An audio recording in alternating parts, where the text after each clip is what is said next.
지도부가 연일 수해 현장에서 민생 챙기기에 주력했습니다. 수해 복구 재원 마련을 놓고는 추경 편성 필요성이 더 커졌다는 야당과 이권 카르텔 보조금 폐지 제언을 활용하자는 여당이 충돌했습니다. 이화영 전 경기도 평화부지사가 쌍방울 대북 송금 내용을 이재명 대표에게 보고했다는 검찰 진술 보도에 여당은 이재명 대선 프로젝트가 드러났다고 비판한 반면 야당은 검찰이 수사가 아닌 정치를 하고 있다고 반박했습니다. 폭우 속 주말 골프로 논란이 불거진 홍준표 대구시장이 수해로 상처 입은 국민께 사과드린다고 고개를 숙였습니다. 국민의힘 윤리위원회는 내일 홍 시장에 대한 징계 개시 여부를 결정합니다. 전직 의원들의 시각으로 정치권 핵심 이슈를 풀어보는 여의도 정치회전. 정치권이 일제히 수해 복구에 발벗고 나선 가운데 피해 지원과 후속 조치에서 드러난 여야의 입장차를 살펴보고 수해 중 골프를 친 것에 대해 머리를 숙인 홍준표 대구시장의 징계 여부와 수위를 점쳐보겠습니다.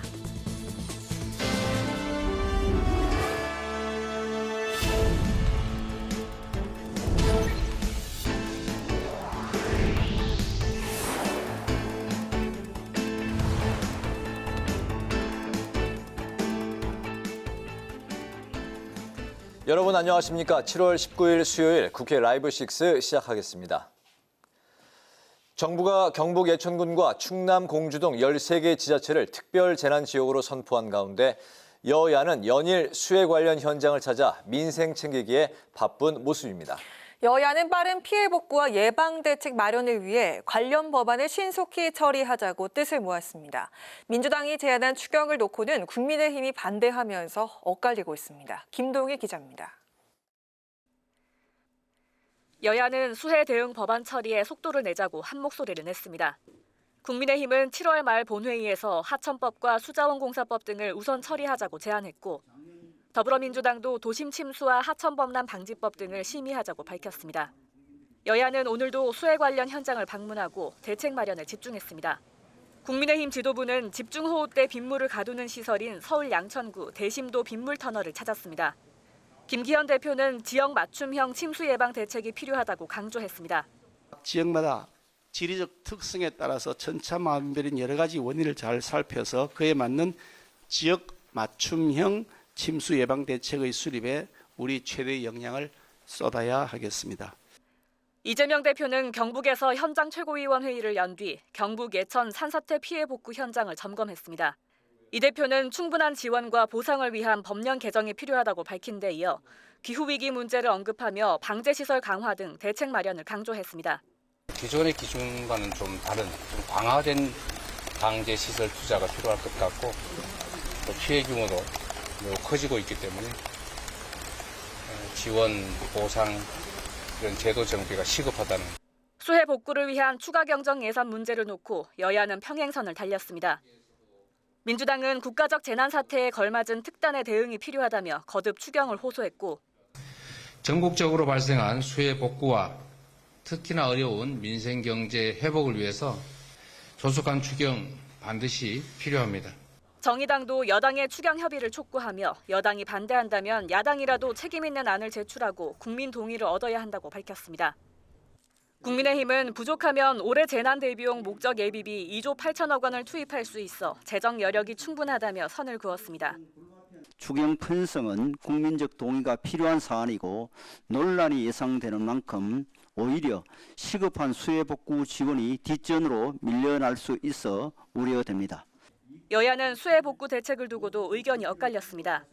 국민의힘은 문재인 정부에서 물 관리를 환경부로 일원화한 것을 지적하며 4대강 사업 추진을 강조했고 민주당은 4대강 사업 보완은 실질적 대안이 아니라는 입장입니다. 민주당은 여야정 TF를 꾸려 수해 복구와 피해 지원을 논의하자고 거듭 제안했습니다. 하지만 국민의힘은 정부가 현장 조치로 겨를이 없는 만큼 여야가 수해 방지 관련법을 빨리 처리하고 장기 대책을 논의하는 게 바람직하다고 답했습니다. 국회 방송 김동희입니다. 이화영 전 경기도 평화부지사가 쌍방울 대북 송금 내용을 이재명 민주당 대표에게 보고했다는 취지의 검찰 진술 보도에 대해 여야가 공방을 벌였습니다. 이재명 대표는 검찰이 수사를 해야 하는데 정치를 하고 있다며 관련 사안을 부인했고 민주당 검찰 독재 정치 탄압 대책위도 검찰이 확인도 입증도 안 된 공무상 비밀을 언론에 유출하고 있다고 비판했습니다. 반면 국민의힘은 쌍방울 대북 송금 사건은 더러운 뇌물로 가짜 평화를 얻고자 한 이재명 대선 프로젝트였던 것이 드러났다고 논평했고, 김기현 대표도 진실은 어떤 경우에도 드러날 수밖에 없다고 비판했습니다. 이번 폭우에 주말 골프를 쳤던 홍준표 대구시장이 기자회견을 통해 수해로 상처 입은 국민과 당원께 진심으로 사과드린다며 고개를 숙였습니다. 홍 시장은 당시 상황을 설명하는 과정에서 국민 정서를 충분히 고려하지 못한 점도 송구스럽게 생각한다고 말했습니다. 국민의힘 윤리위원회는 내일 홍 시장에 대한 징계 개시 여부를 결정합니다. 국회 과학기술정보방송통신위원회 소속 민주당 의원들이 윤석열 대통령을 향해 이동관 카드를 포기하고 하루빨리 정상적 인사를 방통위원장으로 지명하라고 촉구했습니다. 민주당 과방 의원들은 기자회견을 통해 한상혁 방통위원장의 잔여 임기가 오는 30일을 만료되고 여러 상임위원회 임기도 다음 달이면 끝나 공석이 예고되고 있다고 우려했습니다. 또 윤 대통령이 이동관 대통령실 대외협력특보를 고집하면서 신임 방통위원장 후보 지명을 미루고 있다는 의혹을 제기하면서 대통령의 인사권은 개인의 것이 아닌 만큼 정파 이속을 위해 국가기관을 마비시켜선 안 된다고 주장했습니다.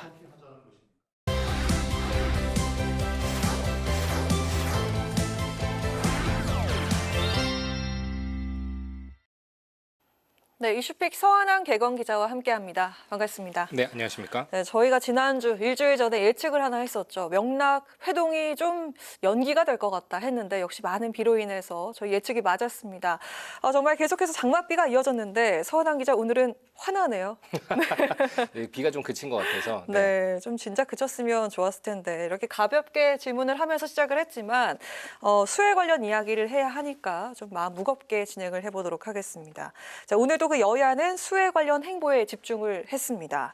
근데 그 약간의 입장 차이가 좀 보이기 시작하는 것 같은데 특히 그 추경을 놓고 서로 의견이 다르다고요?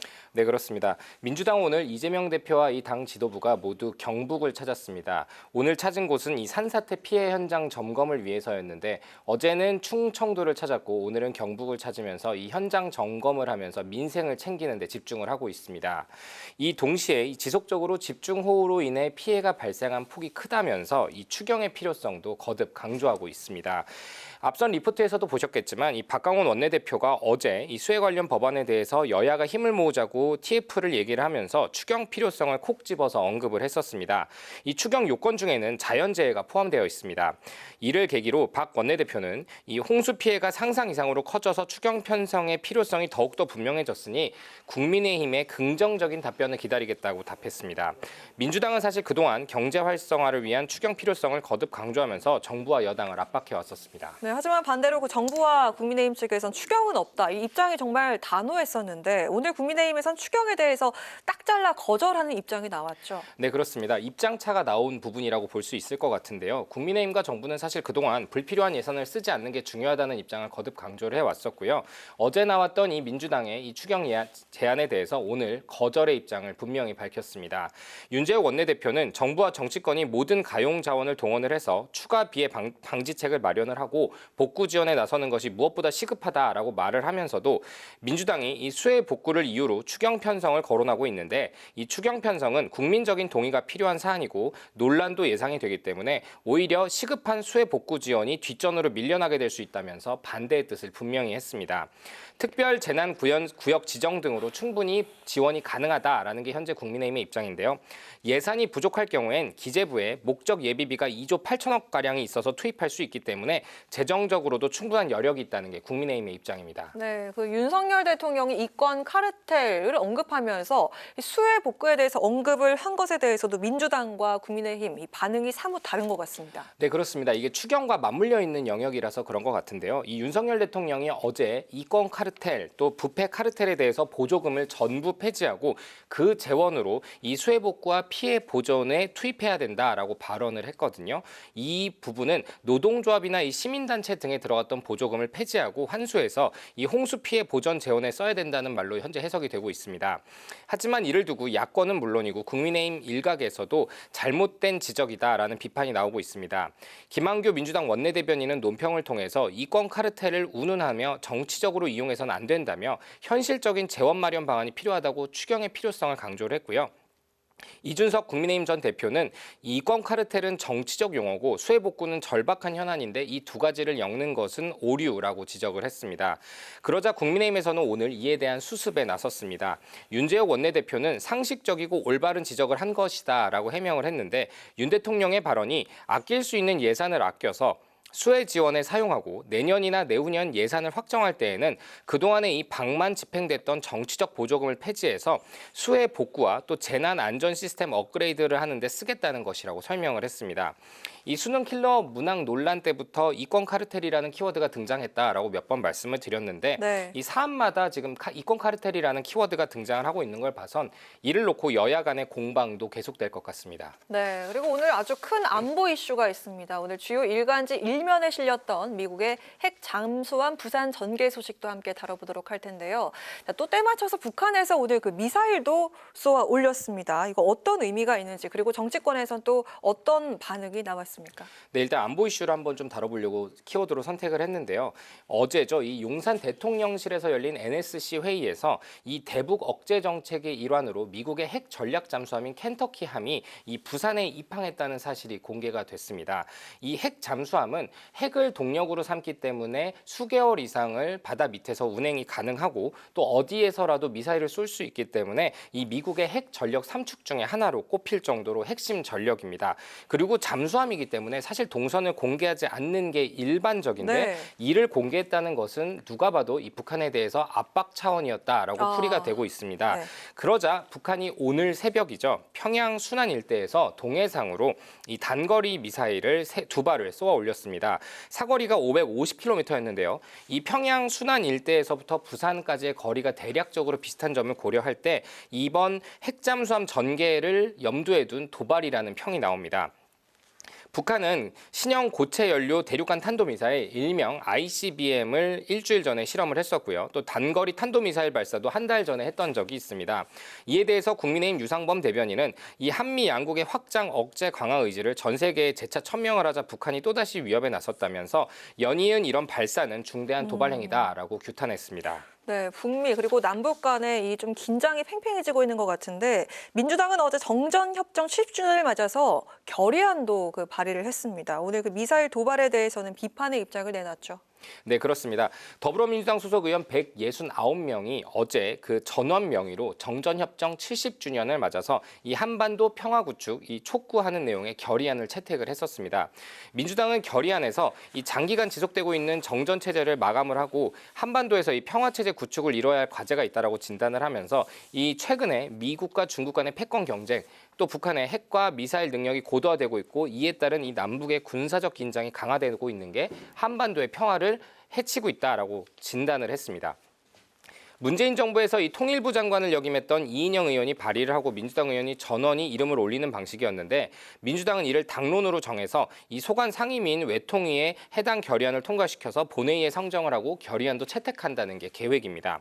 하지만 이 하루 만에 나온 북한의 미사일 도발에 민주당은 국민의힘과는 조금 다른 내용의 대북 규탄 논평을 내놨습니다. 이 권칠승 수석 대변인은 오늘 논평에서 이 정전 70주년을 맞은 한반도의 미사일 도발로 긴장감을 고조시키지 말자라고 얘기를 하면서도 한반도 평화와 안정을 위해서 이 남북한 대화 채널을 복원하는 윤석열 대통령의 결단을 기대하겠다고 덧붙였습니다. 결의안에 담긴 내용처럼 이 남북미 혹은 남북미 중 이 4자 회담 개최를 제안한 것처럼 우리 정부가 북한과의 대화에 조금 더 적극적으로 나서야 한다는 게 민주당의 입장입니다. 네. 네, 그렇습니다. 다 그런 가운데 오는 금요일에 통일부 장관 후보자에 대한 인사청문회가 열리는데요. 북한의 도발과 미국 전략핵 잠수함 전개 등이 펼쳐지는 이런 상황 속에서 통일부 장관의 대북관을 놓고 여야 간의 상호 공방이 아주 치열해질 것 같습니다. 네, 그렇습니다. 오는 21일인데요. 그러니까 이번 주 금요일이죠. 이 김용호 통일부 장관 후보자에 대한 인사청문회가 국회에서 열립니다. 지금도 야당에서는 이 후보자의 대북관이 문제가 있다라는 얘기가 계속 나오고 있는데요. 민주당은 송곳 검증을 하겠다는 입장입니다. 이 당장 한반도기에 대해서만 해도 이 김영호 장관 후보자가 저서 등을 통해서 밝힌 것을 보면요. 이 대한민국의 정체성을 부정하는 결과로 이어져서 만들어진 정체불명의 실체가 한반도기다.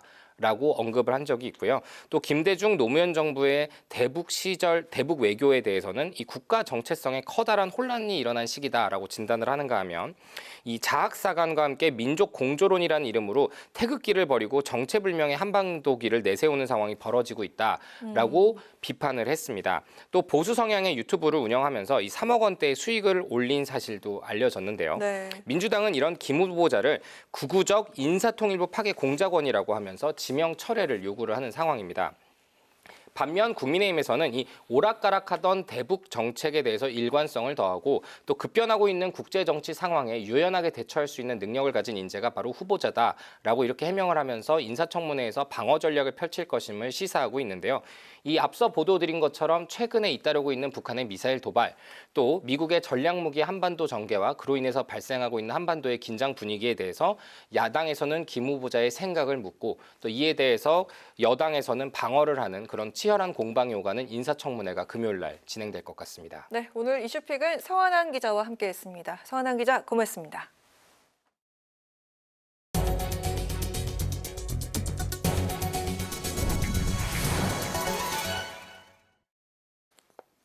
더 빠른 기술 혁신을 이뤄내기 위해서 전 세계가 벤처 스타트업 지원에 힘을 쏟고 있는데요.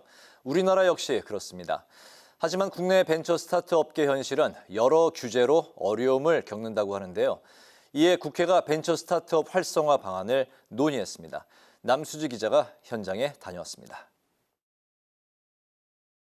디지털 대전환 시대, 세계 각국이 기술 패권 경쟁에 돌입한 가운데 우리나라도 벤처기업과 신생 스타트업을 중심으로 혁신 기술 개발 외연을 확대하고 있습니다. 중소벤처기업부에 따르면 지난 10년간 창업지수를 포함한 우리나라 벤처 생태계 종합지수가 무려 3배 이상 크게 늘었습니다. 문제는 국내 벤처 스타트업이 혁신적인 기술과 아이디어를 보유했음에도 자금난 등의 위기에 처한 현실입니다. 이에 국회 사무처와 미래연구원이 마련한 6번째 국가현안 대토론회에서는 이들 벤처 스타트업의 활성화 방안이 논의됐는데 이광재 국회 사무총장은 대한민국이 스타트업 창업국가로서 글로벌 시장을 주도하도록 새로운 방향을 제시해야 한다고 강조했습니다. 새로운 도전이 필요합니다. 대한민국이 다시 스타트를 하는 것은 스타트 창업국가로 가는 길이라고 생각합니다. 전문가들은 지난 97년 법 제정 당시 벤처기업에 대한 확신 부족으로 한시적으로 도입됐던 벤처특별법의 상설화를 제안했습니다. 30년 만에 저희 국가 경제에서도 굉장히 큰 역할과 기여를 하고 있다 이렇게 먼저 말씀드리고 싶고요. 10년에 한 번씩 이렇게 바꿔왔는데 이제는 상설법으로 좀 만들어 주시는 걸 도와주시면은. 벤처 투자에 대한 불필요한 규제도 문제점으로 지적됐습니다. 국내 벤처기업이 기존 금융을 활용하는 데 여러 제약이 뒤따르면서 창업투자회사나 신기술 금융회사 같은 국내 벤처 캐피탈을 이용하는데 그 과정에서 각각 다른 규제가 적용돼 혼선이 크다는 겁니다. 똑같은 역할을 하는 벤처 캐피탈이 있다 보니까 서로 다른 기준에 대응을 하기 위해서 불필요한 자원과 시간이 이에 전문가들은 각 벤처 캐피탈이 적용받는 근거법이 상이한 데다 관리감독 부처가 다른 상황을 개선해야 한다며 법 개정 필요성을 강조했습니다.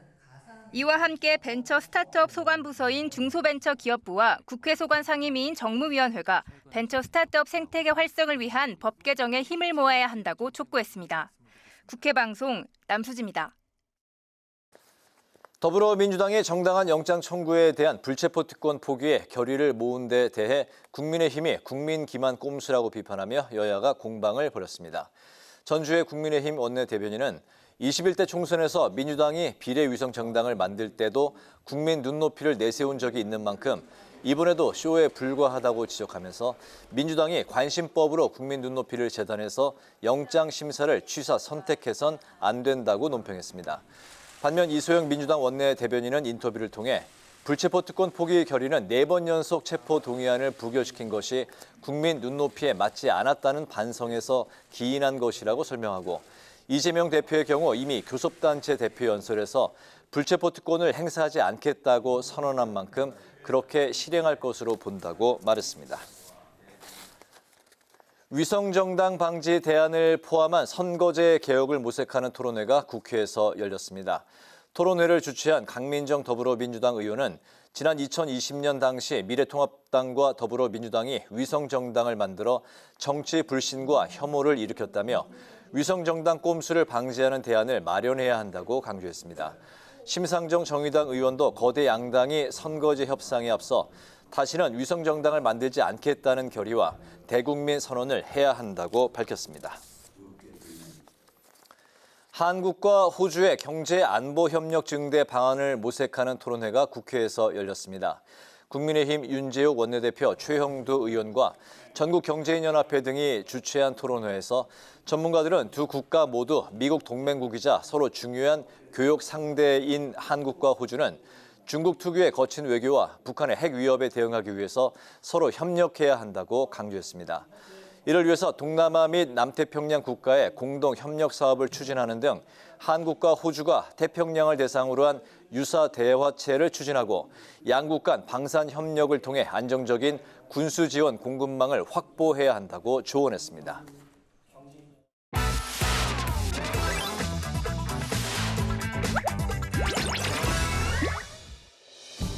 7월 19일 강아랑이 전해주는 정치권의 뜨거운 말말말 강아랑의 정치랑입니다. 오늘 첫 번째 주제는 나흘 만에 사과입니다. 국민의힘 중앙윤리위원회가 폭우 피해 당시 골프를 쳐 논란을 일으킨 홍준표 대구시장에 대해서 징계 절차에 나서기로 하자 홍준표 시장은 오늘 사과 기자회견을 가졌습니다. 홍 시장은 전국적으로 수해가 우려되는 상황에서 골프를 친 것이 부적절했다는 지적을 겸허히 받아들이겠다고 밝혔는데요. 자, 그러면서 국민들께 사과드린다는 공식 입장을 내놨습니다. 홍 시장은 논란이 일어난 후 재난 매뉴얼대로 한 것이라면서 잘못한 것이 없다고 일관했었는데요. 당 차원에서 진상조사가 시작되자 논란이인지 나흘 만에 고개를 숙인 겁니다. 홍 시장의 사과에도 불구하고 당 차원의 징계 절차는 진행될 것으로 보입니다. 이번 윤리위 직권상정은 당의 진상조사 결과나 당 차원의 요청과는 별개로 윤리위원들의 판단에 의해서 이뤄진 것으로 전해지고 있습니다. 일각에선 중징계 가능성까지 거론되는 분위기입니다. 윤리위원회의 판단은 완전히 독자적인 결정이기 때문에 제가 징계 수위라든지 이런 부분들을 먼저 예단해서 이야기하는 것이 좀 성급할 것 같습니다. 또 홍문정 의원의 사례나 정치권에서 이런 수해 과정에 골프를 치고 또 사회적 무리를 일으켰던 일들을 고민하지 않을 수가 없을 거고. 국민들에게 좋지 않은 이미지를 주고 당의 이미지에 손상을 입혔다는 이유로 제명 처분이 있었는데요. 이번은 사실 그보다 훨씬 더 충격적이고 네, 김병민 최고위원과 김재원 최고위원은 과거 수해 골프로 제명됐던 홍문종 전 의원을 언급하면서 과거 사례에 준하는 수준의 처분이 있어야 한다고 강조했습니다. 이런 비판에 대해서 홍준표 시장은 징계 대상이 아니라면서 관련 자료를 당에 제출하는 등 맞대응에 나섰습니다. 또한 당원권 정지와 제명은 불가할 것이란 입장도 밝혔는데요. 징계 위기에 직면한 홍준표 대구시장, 전투적 모드에서 한 발 물러선 모습이지만 징계 수위에 대해선 촉각을 곤두세우고 있는 상황입니다. 윤리위의 징계 여부와 수위가 어떻게 결론 날지 지켜봐야겠습니다. 자, 이어서 두 번째 주제는 정당한 영장 청구입니다. 민주당 혁신위가 1호 쇄신안으로 불체포 특권 포기를 주문한 지 25일 만에 민주당이 특권 포기를 결의했습니다. 정당한 영장 청구에 대해서 의원들의 불체포 특권을 내려놓기로 의견을 모았습니다. 네, 소속 의원 140여 명이 참석한 비공개 의총에서 불체포 특권 포기를 의결했지만 정당한 영장 청구란 단서를 붙였습니다. 자, 이런 조건을 추가한 것에 대해서 반쪽짜리 불체포 특권 포기라는 비판이 나오자 민주당에선 반박 의견을 내놨습니다. 법무부 장관의 보고 내용이 반드시 인신을 구속해야만 이 수사가 진행이 될 수 있구나라는 그 설득력, 그게 있다면은 정당한 영장 청구가 되는 것이겠죠. 왜냐하면 이게 행정 권력으로부터 입법부 의정 활동을 보호를 해주는 그런 장치이지 않습니까? 그게 명확하게 보이는 사례들이 있을 수 있다고 생각하거든요. 국민들도 저거는 정말 말도 안 돼. 저거는 국회가 용납하면 안 돼. 라고 동의가 되는 아주 예외적인 경우들이 있을 거라고 생각하고요. 정당성의 판단이 민주당 의원들에게 맡겨지면서 앞으로 이 체포 동의안이 제출될 때마다 논란이 발생하지 않겠냐는 우려의 목소리가 나오고 있습니다. 실제로 2021년 전당대회 돈봉투 의혹에 연루된 윤관석, 이성만 의원 영장 청구의 정당성에 대해선 당 대변인 사이에서도 시각차가 드러나고 있는데요. 먼저 강 대변인은 두 사람의 영장 청구에 대해서 충분한 근거가 제공되지 않았기 때문에 정당한 영장 청구가 아니었다고 밝힌 반면에 이소영 원내 대변인은 지난번 체포동의안 부결로 국민들의 따가운 비판이 있었다면서 추가적인 영장 청구가 들어오더라도 정당하지 않기 때문에 부결한다는 논리는 성립될 수 없을 것이라고 밝혔습니다. 이 민주당의 조건부 불체포 특권 포기에 대해서 정치권의 비판 목소리가 이어지고 있습니다. 박대출 국민의힘 정책위 의장은 정당한이라는 의미가 민주당의 입맛에 맞는 이라는 뜻이냐면서 비판하는가 하면 이재랑 정의당 대변인은 정당한 이유의 영장일 땐 방탄하겠다는 거냐면서 반성 없는 반성문이라고 지적을 했습니다. 실제로 검찰이 이재명 대표에 대해서 제3자 뇌물죄 적용을 검토하고 있다는 보도가 나온 상황이죠. 또다시 국회 체포 동의안이 제출될 것으로 보입니다. 이를 둘러싼 정당성 공방전이 벌어지는 건 아닌지 우려되는 상황이네요. 지금까지 강아랑의 정치랑이었습니다.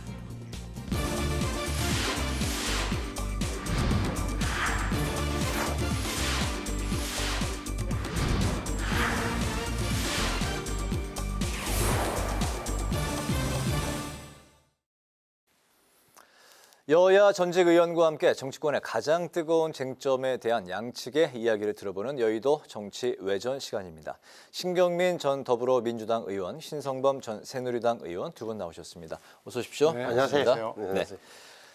여야가 정쟁을 멈추고 현장을 뛰면서 수해 복구에 발벗고 나섰는데요. 하지만 피해 지원과 재발 방지 대책에는 역시나 다른 목소리를 내면서 입장 차이를 드러내고 있습니다. 여당은 그 지류 지천을 정비하는 포스트 4대강 사업과 그리고 환경부의 물관리 업무 제2관을 이제 검토한다는 이제 그 뉴스가 나왔는데요. 이거는 그 문재인 정부의 정책과 반대되는 것들이라서 여러 이야기가 또 나오고 있습니다. 거기에 이제 그 야당은 조속한 추경으로 이제 수해민들을 이제 그 지원하는 그 대책에 대해서 이야기를 하는 반면에 여당은 예비비로 충당하면 된다. 뭐 이런 입장으로 또 이제 갈리고 있습니다. 여야의 수해에 대한 후속 조치 두 분 어떻게 뭐 바라보고 계십니까?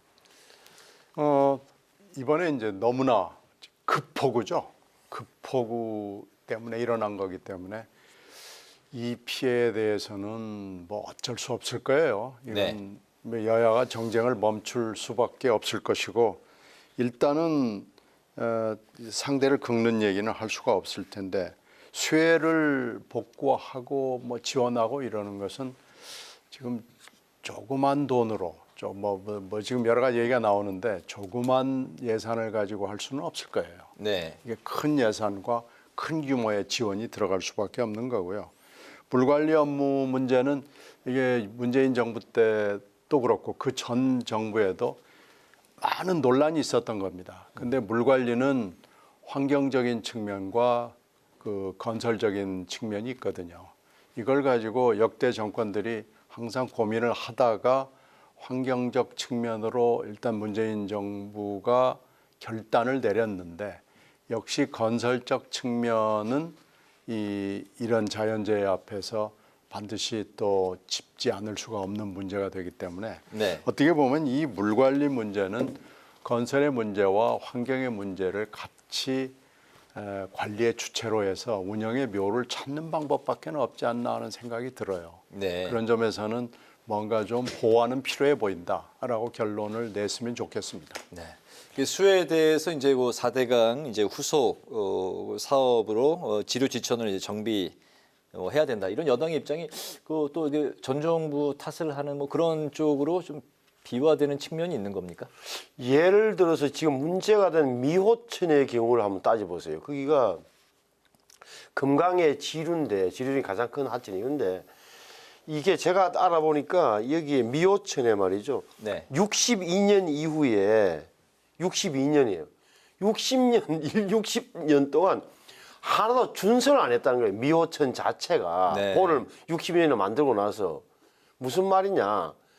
준설을 안 하면 하상이 높아지잖아요. 퇴적물이 쌓이니까. 네. 이게 물그릇이 작단 말이에요. 그럼 그게 압력이 못 이겨서 제방을 붕괴시키고 이런 형국이 벌어졌다. 근데 다른 데는 어떠냐? 낙동강 같은 데는 이전 같으면 말이죠. 하류 지역, 뭐 고령, 성주, 제 고향과 가까운 창녕, 합천 이런 데는 다 수해 났어요. 이번에는 위에 예천에는 뭐 물이 많이 있었지만 수해가 안 나는 이유가 뭐냐? 4대강 덕분인 건 확실한 거예요. 그러면 남는 것은 적어도 4대강 어찌됐건 물을 크게 잡아놓으니까 홍수 피해는 막았다는 점을 인정한다면 4대강의 지류 지천의 정비 사업은 필요한 거예요. 정부가 손을 대줘야 돼요. 미호천만 하더라도 제가 찾아보니까 민주당 소속 이시종 충북도지사, 그다음에 그 지역구의 변제일은 전부 다 이거 준설해야 된다는 이야기를 꾸준히 했는데 지역에서 환경단체들이 반대를 못했던 거예요. 그 부분은 좀 있어서는 안 된다는 부분 하나 하고, 지금 민주당에서 이걸 뭘로 돈으로 어떻게 할 거냐 추경을 이야기하는데 지금 돈이 없으면 추경으로 가야 돼요. 맞아요. 그런데 지금은 정부의 설명에 의하더라도 재난 대비 목적 예비비가 2조 8천억 원이 남아있고 다른 예산을 하면 다 4억 정도. 그럼 7, 8억 정도는 적어도 가용 예산이 있다. 돈에 여유가 있다고 하면 이것은 지금 돈으로 하는 게 맞아요. 왜냐하면 추경을 하려고 그러면 전체 협상을 해야 돼. 시간도 많이 걸리고 네. 민주당에서 주장한 대로 추경 30조 하면 돈 풀리면 결국 인플레 되고 그렇게 되면 물가 올라가지고 겉보기는 좋지만 결국은 서민들 피해로 돌아간다. 현실적인 안은 추경이 맞는 거예요. 네, 알겠습니다. 전 정부에 대해서는 약간 그 비판으로 화살을 돌리는 거에 대해서는 일단 뭐 그냥 다음으로 넘어갈까요? 아니 그러니까 이 환경으로 넘어가는 게 주장이 있어요. 네. 이 물 관리를 어떻게 할 것이냐. 이게 좀 멋을 부린 거예요. 근데 건설적 측면을 무시할 수 없죠. 그러니까 이것을 건설적 측면과 환경적 측면을 섞어서 물을 관리할 수 있는 운영의 묘를 찾아내는 건 필요해 보이는데요. 네. 준설 당연히 해야죠. 준설을 안 하는 강은 항상 이런 문제를 안고 있는 거니까요. 그러니까 건설적 측면과 환경적 측면을 운영의 묘를 꾀할 수 있는, 기할 수 있는 이런 방안을 찾는 건 반드시 필요하다. 이번에 이게 다시 확인됐다. 이 얘기는 분명히 어느 정권이니까 이건 정권의 문제가 아닙니다. 네, 알겠습니다. 동의하시는 걸 알고? 당연하죠. 이거는 네. 말씀 잘해 주셨어요. 정말 이렇게 합리적으로 보시는 분들이 있는데 4대강 하면 야당 측에서는 뭐 선입견을 갖고 대하니까 4대강 업적이 생기면 반대했던 자신들의 논리가 깨지고 그 결과를 투려하는 것처럼 느껴져요. 그런데 다만 말씀하신 대로 분명한 것은 인정할 것은 인정하고 뭐 녹조 라떼 이런 건 별도로 따져야 된다는 말에 100% 동의해요. 알겠습니다. 2년보다는 수해 복구에 발벗고 나서고 최선을 다하는 그런 정책 경쟁으로 가기를 국민 모두가 이제 바라고 있을 겁니다. 그 윤석열 대통령 역시 이제 귀국 즉시 피해 현장을 이제 돌아본 뒤에 예천과 공주 등 13개 지자체를 특별 재난 지역으로 선포했는데요. 그런데 이 과정에서 대통령이 이권 카르텔 보조금을 폐지하고 이 보조금으로 수해 복구를 지원하라 이게 발언이 나와서 이제 또 여러 가지 이야기가 또 나오고 있는데 왜 하필 이럴 때에 이권 카르텔 이야기가 나오냐에 대해서 이제 여야 간에 또 상반된 의견들이 나오고 있습니다. 어떻게 보십니까? 우선 대통령이 말하는 취지는 자, 돈이 많이 들어가야 되는데 이 많은 정부 예산이 상당 부분이 다른 데로 새고 있다. 예를 들어서 뭐 대통령이 언급은 안 했지만 태양광 같은 데 한 5천억이 다른 데로 줄줄 샜다. 이런 취지 같아요. 그러니까 불필요하거나 불급한 그런 단체나 이런 데다 거의 퍼주기를 많이 하는 바람에 실제 돈을 써야 할 곳에는 돈이 없는 뭐 이런 취지로 말을 한 것은 이해를 해요. 그러니까 네. 아시는 대로 지난 문재인 정부 시절에 보통은 한 1년에 뭐 한 번 정도 추경하는데 코로나는 핑계거리 있었습니다만 1년에 두세 차례 했고 돈을 엄청 확장 재정을 했잖아요. 그러니까 5년 동안은 400조를 늘렸단 말이에요. 네. 남들보다 더 돈도 펑펑 쓰고 정말 문재인 정부야말로 원 없이 돈 써본 사람들이 정부예요. 이유는 있었지만 그렇게 본다면 지금 정부는 이어받아 가지고 돈을 쫄쫄 없는 거예요. 왜? 긴축 재정을 해야 되니까. 안 그러면 정부 너무 국가 부채가 늘어나니까. 그러니까 인기가 없을 수도 있어요. 돈을 안 쓰니까. 네. 돈 쓰는 국민들은 좋겠지만 네. 그런 입장에서 대통령의 좀 답답한 마음을 토로한 거다. 다만 이렇게 어디에서나도 이권 카르텔, 부패 카르텔 많이 붙이기 시작하면 뭐라 할까, 이게 좀 진정성이 떨어진다 할까, 그런 점에 대해서는 대통령도 용어 사용에는 좀 더 네. 국민에게 설명하거나 이게 좀 필요하다는 점은 느끼고 있습니다. 재정 건전성을 추구하는 현 정부의 정책은 옳고 하지만 그 용어 선택은 그러니까 좀 더 신중할 필요가 좀 있다. 강하게 왜 이권 카르텔이 뭐지 뭐 이런 생각을 좀 들게 만드는 것 아니냐. 특히 대통령이 이 발언을 하면서 아주 강한 톤으로, 특별히 더 강한 톤으로 언급을 했기 때문에 이야기가 이제 더 좀 나오고 있는 측면이 있는 것 같아요. 아니 그러니까 여기 이 대목에서 뜬금없이 왜 이런 얘기를 해야 되는지 그 대통령의 머릿속이 좀 궁금해요. 예. 아니 이거하고 지금 무슨 관계가 그렇게 깊은 것도 아닌데 갑자기 이 폭우 현장에 가가지고 이권 카르텔 문제를 해서 이걸 아껴서 뭐 여러분을 지원해 주겠다 뭐 이런 논리인데 언제 이걸 가려가지고 언제 지원하겠어요. 지금 여기는 화급하고 한시라도 빨리 해야 된다. 그리고 뭐 기다리는 사람이 한둘이 아니잖아요. 그렇게 네. 되면 여러분한테 전폭적으로 빨리 지원해 주도록 하겠다라고 하면 되는 거지. 거기서 왜 갑자기 이권 카르텔 나오고 그러면 이권 카르텔 다 심사해서 다 돈 막아놓고 그럼 여러분 지원하겠다 이렇게 들리면은 듣는 사람이 복창 터질 일이고요. 아니 할 말이 있고 안 할 말이 있고 그런데 대통령이 좀 말을 가려서 시간과 때가 있잖아요. 시간과 때와 장소가 있는 건데 이런 건 저는 정말 뜬금없는 대통령의 멘트로서 부적절한 얘기입니다. 알겠습니다.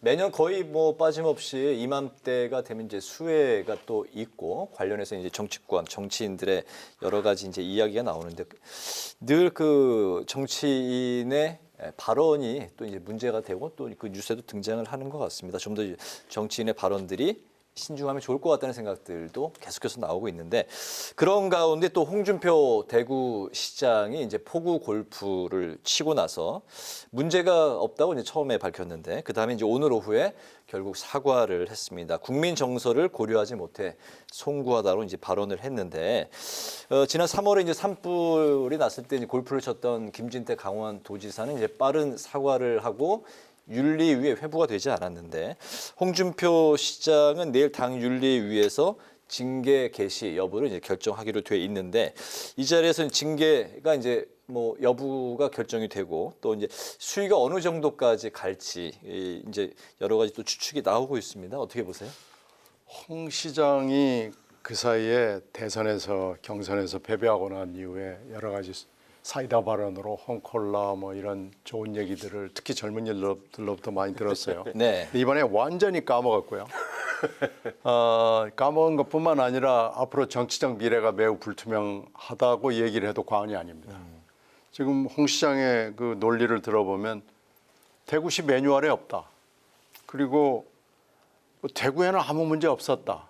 그리고 또 하나는 이거 프라이버시다라고 지금 얘기를 하는데요. 매뉴얼에 진짜로 없을까요? 뒤져보면 있을 거예요. 이게 공무원에 관련되는 일이고요. 언론인들도 급한 일 생기면은 뭐 무조건 뛰어가거든요. 네. 그리고 나 골프 쳐서 못 간다 이런 얘기 못 하는데 대구에 왜 또 피해가 없었습니까? 그리고 무슨 프라이버시예요. 정치인이고 단체장인데. 그러니까 이번에 처음부터 잘못됐고 앞으로 정치적으로 매우 위험한 단계에 들어서서 대권 가도에서 탈락할 위기에 지금 들어가 있다라고 말할 수밖에 없고요. 이 정도 되면 지금 홍 시장 정도 되는 사람을 징계를 할 수밖에 없는 국힘당도 지금 딱한 입장일 거예요. 이 정도 되고 지금 오늘 사과를 한다고 했는데 사과에 뭐 조건이 많아요. 그래서 이게 진짜 사과냐 하는 얘기가 벌써부터 나오는 걸로 봐서 네. 징계를 하지 않을 수는 없을 것 같아요. 그럼 어느 정도 선까지? 아니 이게 가볍게 넘어갈 수 있는 일이 아닌 것 같아요. 이게 좀 납자가 엎드렸으면은 괜찮은데 언론에다 대고 말하자면 전 국민에 대고 전 국민을 혼낸 거 아니겠습니까? 네. 본인이 잘못한 걸 가지고 전 국민을 혼내놨으니까 이건 아마 응분의 조치를 하지 않을 수가 없는 국힘당으로서도 매우 곤혹스러운 입장이어서 좀 무거운 징계가 불가피해 보입니다. 예전에 그 2006년인가요? 홍문종 그 의원도 마찬가지로 그때 이제 골프를 쳐서 수해 도중 골프 소동이죠. 골프. 그때 아마 제명까지 가지 않았습니까? 제명 갔죠. 이번에 그 홍준표 시장은 어떨 것 같습니까?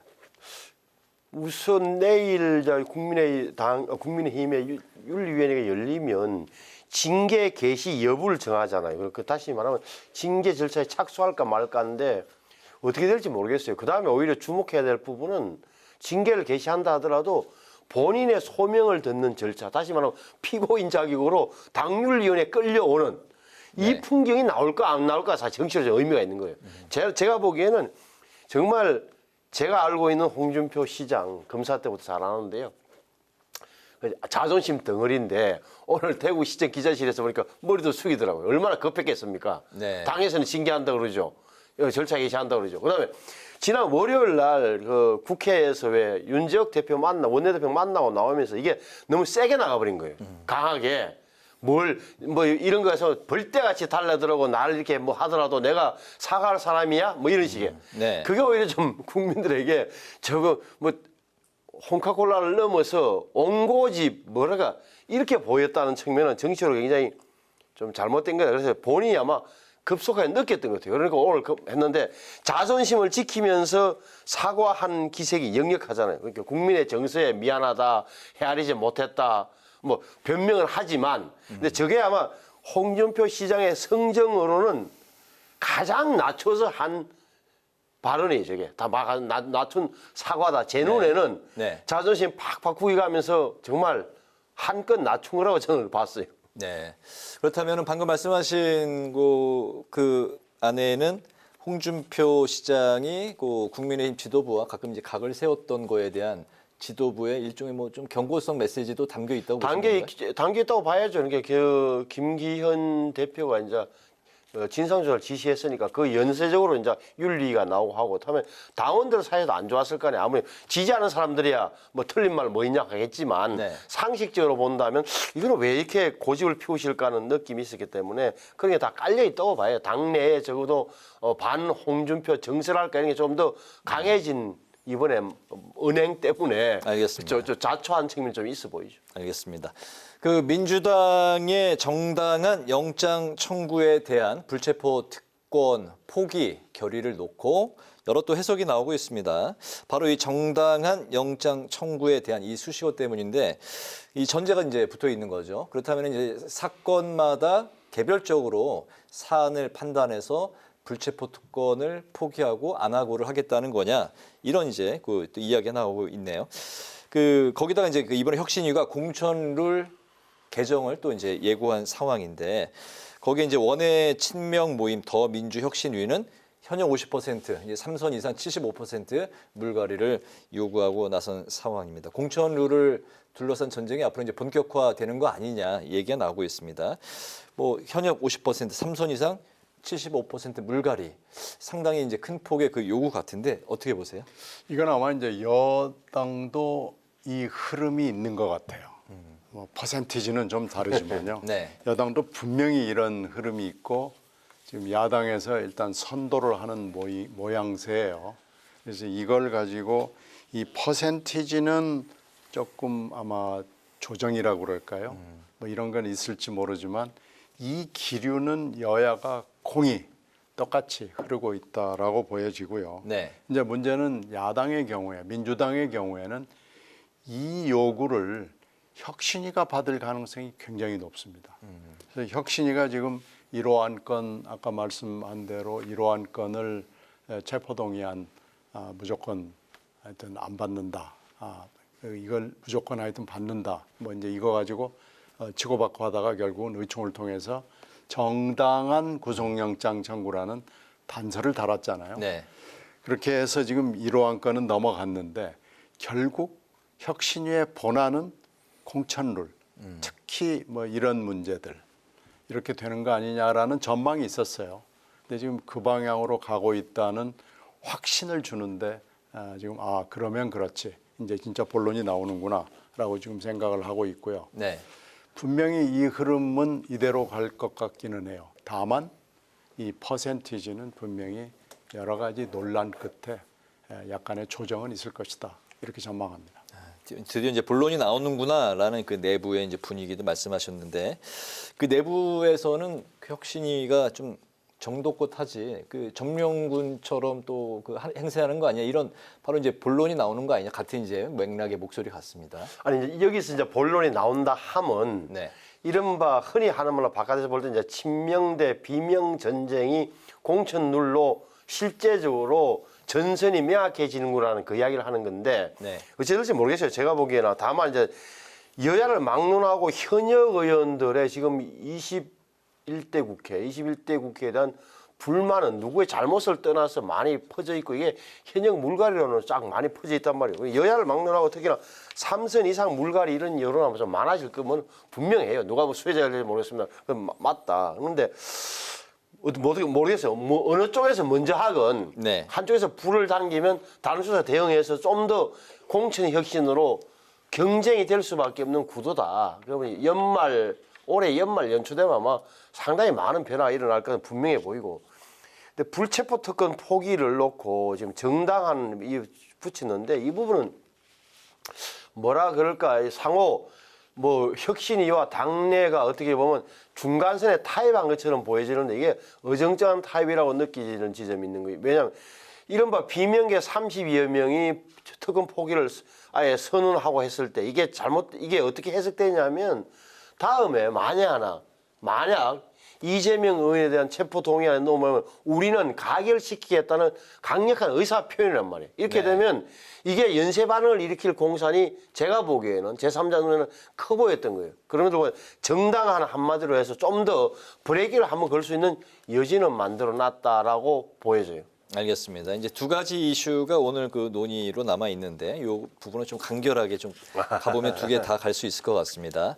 채용 비리 파문을 일으킨 선관위 신임 사무총장의 윤 대통령의 서울법대 동기 김용빈 사법연수원장이 이제 내정됐습니다. 이 이제 내정된 인사를 두고 개혁 인사다 아니고 이제 선관위를 장악하는 인사다 여야 간에 이제 엇갈리고 있습니다. 윤 대통령의 인사 어떻게 평가하십니까? 이분 이름이 계속해서 나왔어요. 이렇게 될 것이다 그런데 네. 역시 그렇게 되는 거죠. 그러니까 뭐 의도가 분명히 있어 보이는데 지금 선관위는 뭐 여러 가지 개혁이 필요하기는 해요. 근데 꼭 이렇게 친소관계가 있는 사람을 이렇게 너무나 분명한 인사를 보내는 것이 맞는지 굉장히 많은 여러 가지 인사들이 있었을 텐데 꼭 이 인물이어야 되는 것인지 좀 회의가 듭니다. 네. 아니 이건 대통령이 지명하거나 임명한 게 아니고 중앙선거관리위원들이 모여서 추천한 거예요. 그러니까 이 절차를 좀 잊으면 안 돼요. 지금 중앙선거관리위원이 노태학 위원장 포함해서 9명인데 3명만 변호사나 뭐 교수 출신이고 6명 다 판사 출신들이에요. 법원장, 고등법원 부장 이런 분들. 그러니까 이분들 입장에서는 그냥 유일한 이유는 지금 민주당에서 뭐냐면 게 서울법대 윤석열 대통령 동기라고 하는데 서울법대 동기들 제 주변에 많습니다만 네. 안 친한 사람 많아요. 특히 검사 판사로 나눠지면 졸업하고 나서도 동문회 때 안 만나는 거 외에는 안 친해요. 그리고 이걸로 가지고 유일하게 윤석열 대통령이 임명한 것도 아니고 추천한 것도 아니고 자기들끼리 추천한 걸 가지고 이걸 야 동기니까 뭐가 장학은 뭐가 이거는 과대한 해석이에요. 그래서 이건 오히려 보면 노태학 위원장하고 연수원 동기다라고 보는 게 좀 더 정확한 거예요. 알겠습니다. 자, 이제 마지막 이슈는 이제 김건희 여사의 명품 쇼핑 논란인데요. 이번 이제 뭐 다들 그 뉴스에서 많이 이제 나왔던 일인데 이 사안에 대해서 대통령실은 정쟁이 될 테니까 언급을 않겠다고 이제 밝혔는데 그 가운데서도 몇몇 또 언급이 나왔습니다. 외국에선 셀럽이고 문화 탐방의 일환이다라고 이제 엄호하는 발언이 나왔습니다. 야당은 물론 이제 수혜에 부적절한 행보였고 또 이제 에코백 속의 명품백 요게 이제 좀 소동이 있었습니다. 사실이 아닌 걸로 이제 밝혀지긴 했는데 여러 가지 이제 국민들은 이런 장면들 이제 수혜를 당한 상황 속에서 이런 장면들이 나왔기 때문에 씁쓸할 수밖에 없는 상황입니다. 마지막으로 좀 두 분의 생각 좀 들어볼까요? 글쎄 대통령실은 할 말이 없을 거예요. 지금 대통령실은 말을 안 하는 것이 차라리 매를 덜 버는 것이 될 테니까 아마 조용할 거예요. 왜 그러냐면 이게 너무나 대통령실 관계자 이름으로 호객으로 인한 쇼핑이었다라는 거짓말을 이미 해서 한 번 혼났거든요. 네. 근데 이게 보면 작심 타겟 쇼핑인 것이 뭐 너무나 분명해 보이기 때문에 대통령실은 말을 아끼는 것이 맞는 선택이었던 것 같긴 해요. 근데 오히려 여당이 뭐 이렇게 이상한 소리를 해요. 무슨 뭐 문화 탐방이니 외국 셀럽이라서 그랬다느니 그래서 여당이 공천이 급하긴 급한 모양이다. 이 틈에 한번 가서 좀 한 자리에 얹어보자라는 것 같아요. 그래서 쓸데없는 엄호를 해서 아마도 대통령실이 별로 그렇게 반가워하지 않을 거예요. 그리고 이 야당 이 부분은요. 미확인을 지금 한 거기 때문에 저는 이건 잘못된 거라고 판단이 되면 이건 사과하는 게 맞다고 봅니다. 네. 말씀을 잘 해주셨는데 정말 이게 에코백을 들고 나갔는데 속에는 샤넬백이 있더라 뭐 이런 거잖아요. 그러면 네. 완전 위선의 극치처럼 뭐 이중적 처사잖아요. 그러면 보게 아니잖아요. 그러면 완벽하게 사과하는 게 맞다라고 확인되면 그 정확하게 해주 좋겠고 또 하나는 이제 대통령 영부인의 이게 쇼핑이 어떻게 보면 좀 뭐랄까 살이 깊지 못한 것은 분명한 거죠. 다만 제 눈에 비친 거는 예를 들어서 뭐 영부인이 김건희 여사가 한 스타일을 하는 사람이니까 그 동네 가서 가장 좀 트렌드를 볼 수, 패션 이런 흐름을 볼 수 있는 게 편집사업 아니겠느냐. 네. 그래서 개인적인 호기심에서 갔던 것 같고 물건 산지는 여부는 잘 모르겠어요. 어쨌든 그건데 타이밍이나 이런 게 아주 부적절했던 거죠. 왜냐면 작은 동네 가가지고 50만 사는 작은 도시에 가가지고 명품 볼 게 뭐 있겠습니까? 우리나라 훨씬 더 좋은 명품 많을 텐데 이런 생각 왜 갔을까 하는 생각을 했다 그래서 저는 살이 깊지 못한 건 맞다라고 봐요. 알겠습니다. 오늘 이제 여러 가지 이슈를 다뤘는데 그중에 절반 정도는 발언에 대한 이야기였던 것 같습니다. 역시 정치는 말로 하는 것이고 그만큼 더 발언에 신경을 써야 되겠다라는 생각이 또 많이 드네요. 그 여의도 정치회전 이제 마칠 시간이 됐는데요. 지금까지 신경민 전 더불어민주당 의원, 신성범 전 새누리당 의원과 함께했습니다. 오늘도 두 분 말씀 잘 들었습니다. 감사합니다. 네, 감사합니다. 예, 오늘 국회 라이브 6도 여기서 마치겠습니다. 시청해 주신 여러분 고맙습니다.